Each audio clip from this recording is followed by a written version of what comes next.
Hello, welcome to video वाली सरकार। आज हम अनबॉक्सिंग करने जा रहे हैं बोया बाय एम वन की। बोया एम वन का बेसिकली इस्तेमाल जो है वो यूट्यूब ब्लॉगिंग या फिर किसी भी ऐसी रिकॉर्डिंग के लिए इस्तेमाल किया जाता है जिसमें आपको साउंड की पिच जो है वो अच्छी वाली क्वालिटी में रिक्वायर होती है। तो चलिए शुरू करते हैं बोया एम वन के अनबॉक्सिंग के लिए। तो ये है हमारे पास बोया एम वन। जैसा कि आप देख रहे हैं बोया एम वन का पैक।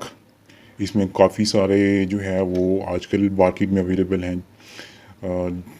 कोई पता नहीं चलता इनका एक नंबर का या दो नंबर का, क्योंकि काफ़ी सारी कंपनीज आ गई हैं। तो ये अच्छी साउंड्स के लिए इस्तेमाल कर सकते हैं। काफ़ी अच्छी क्वालिटी का ये माइक्रोफोन होता है। तो चलिए इसकी अनबॉक्सिंग करते हैं। डब्बे को खोलते हैं कि इसमें क्या क्या है। तो ये है जी छोटा सा एक पैक डब्बा। ओपन करने के बाद इसमें हमें सबसे पहले थैली मिलती है और डब्बे में मज़ीद जो है इसका एक वारंटी कार्ड जो है वो हमारे सामने है। इसके अलावा डब्बे के अंदर एक जो है वो मैनुअल बुक मिलती है। बुक हमारे किसी काम की नहीं है। बाकी डब्बा खाली है जैसा कि आप देख रहे हैं। अब हम थैली को देखते हैं कि थैली के अंदर क्या क्या है।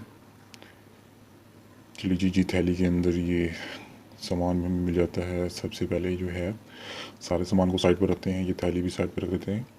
हमें ये है जी इसके अंदर ये क्या चीज़ है। क्या ये जो भी चीज़ है ये देख लें आप। हमें तो नहीं पता क्या चीज़ है। कि इसको ओपन करते हैं शॉपर के अंदर क्या चीज़ है। इसके अंदर एक अदद हमें जो है वो एक जग मिल जाती है पिन। ये जो है पता नहीं शायद किसी और यूज़ के लिए इस्तेमाल होती होगी। कहना ये हमारे इस्तेमाल में आने वाली नहीं है। ये कदर ये फॉर्म मिल जाती है जो कि हम माइक के ऊपर अभी सेट करके दिखाएंगे आपको कि किस तरह से ये सेट होती है। और इसके अलावा एक अदद ये क्लिप मिल जाती है। ये बस एक ही होती है जो कि हमें मिल जाती है इसके अंदर।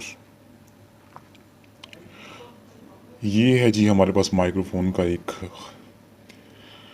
जिसके ऊपर बोया का मोनोग्राम भी लगा हुआ है। और उसके अलावा इसके ऊपर जो है वो बटन भी एक है ऑन ऑफ का। ये जो है स्मार्टफोन के लिए है। जो ऊपर है वो कैमरे वगैरह के लिए इस्तेमाल करते हैं।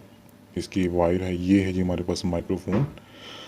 और इसके ऊपर जो है वो हम क्लिप लगाते हैं। क्लिप क्लिप इस तरह से लगाएंगे कि ये इसके अंदर इसको फिट कर देना है। ये जी हमारे पास ये फिट हो गया। और इसके अलावा ये जो फॉर्म है ये नॉइस वगैरह को कंट्रोल करने के लिए इस्तेमाल होता है। इसको ये इस तरह से रोल करके लगा देना है। तो ये फिट हो गया। उसके बाद इसकी वायर देख लें। ये वायर की लेंथ है इतनी मोटी है। और ये इसकी दूसरी तरफ वायर है, ये भी काफ़ी लंबी है।